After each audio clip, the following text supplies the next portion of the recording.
1er octobre 2025, c'est le lancement de campagne électorale pour Geneviève Dubois, candidate à la mairie de Nicolet. On en discute avec celle-ci. Ce qui est le fun d'une campagne électorale, c'est que ça permet aussi de présenter un bilan à la population, ce que je n'ai pas pu faire dans les dernières années puisqu'il n'y avait pas eu d'élection. Donc, ce soir, bilan et vision, évidemment. Et dans les bilans, ce que je suis très fière, c'est qu'on a vraiment une saine gestion des finances publiques.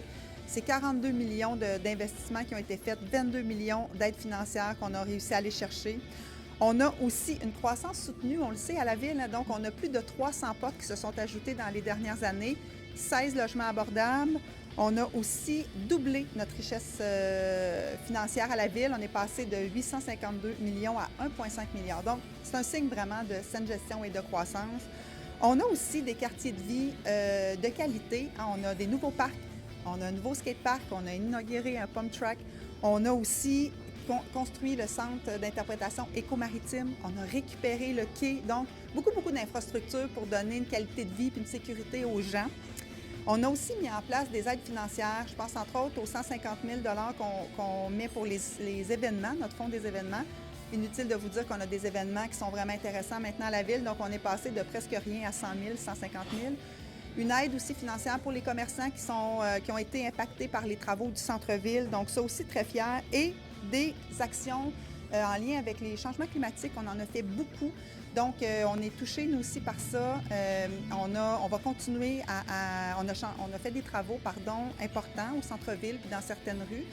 Ensuite, on a aussi mis en place des jardins de pluie, des nauves végétalisées qui sont très utiles pour les pluies abondantes, parce que le sol récupère une partie de l'eau, filtre l'eau, mais le reste s'en va dans nos canalisations, mais ça ne va pas à la même vitesse. Donc, ça évite les débordements aussi chez les gens. On a protégé un corridor écologique. Donc, tout ça, si on fait une moyenne de la hausse du compte de taxes dans les 10 dernières années, c'est une hausse de 1,6 %. Donc, vraiment, là, je suis extrêmement fière de ça. Maintenant, la vision, ce qui s'en vient.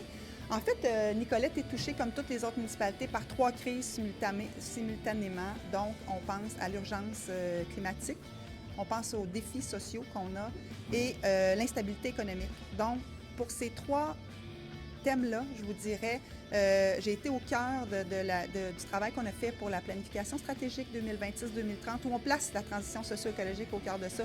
Et c'est sûr que je m'inscris dans cette continuité-là. J'en ai fait partie. Je ne propose pas quelque chose de différent de ce que je fais déjà, mais je trouve c'est important que pour le défi social, on s'occupe de notre monde, on laisse personne derrière, puis qu'on s'occupe des besoins des jeunes, des familles, des aînés, mais aussi nos clientèles vulnérables. On a de l'itinérance à Nicolette. On a besoin de plus de logements abordables. On en a 16 qui se construisent, mais ce n'est pas suffisant. Donc, je veux continuer à travailler là-dessus. Pour tout ce qui est changement climatique, on est en train de faire un plan de résilience au changement climatique. Il faut planter plus d'arbres. Les gens trouvent qu'on en a fait beaucoup, mais ce n'est pas suffisant.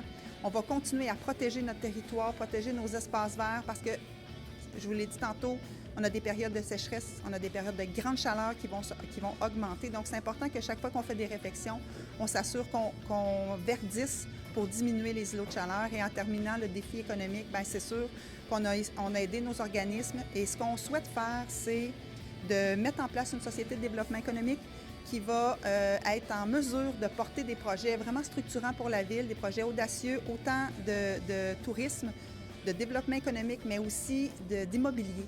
Donc, on pense que par ce bras-là, on va être capable d'aller chercher des nouvelles subventions puis faire beaucoup plus, puis être arrimé aussi aux besoins de nos entrepreneurs. Donc, voilà ce que je propose aux gens pour l'élection du 2 novembre prochain.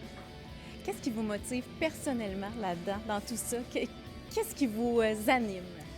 En fait, ce qui m'anime, c'est toujours l'intérêt collectif. Je travaille pour les gens, puis ça m'allume beaucoup, puis je trouve qu'on a fait de l'excellent travail dans les dernières années. Je suis vraiment fière de ce qu'on a fait. Nicolette rayonne partout dans le Québec. On a travaillé fort aussi pour mettre en place un pavillon d'innovation agricole sur le terrain en face de terrain Cloutier, en face d'Hôtel de Ville. Un pavillon qui va s'intéresser parce qu'on a des terres agricoles à la ville pour faire de l'expérimentation, mais qui va s'intéresser aux cultures qu'il faut développer pour qu'elles puissent faire face au changement climatique, qu'on soit capable de peut-être électrifier aussi les transports. Et ça, moi, ça m'anime parce que oui, c'est bon pour Nicolette, mais ça va être bon pour tout le Québec. Donc, vraiment, cette idée-là d'être capable de contribuer ici, mais contribuer aussi plus grand, ça m'anime encore comme au premier jour.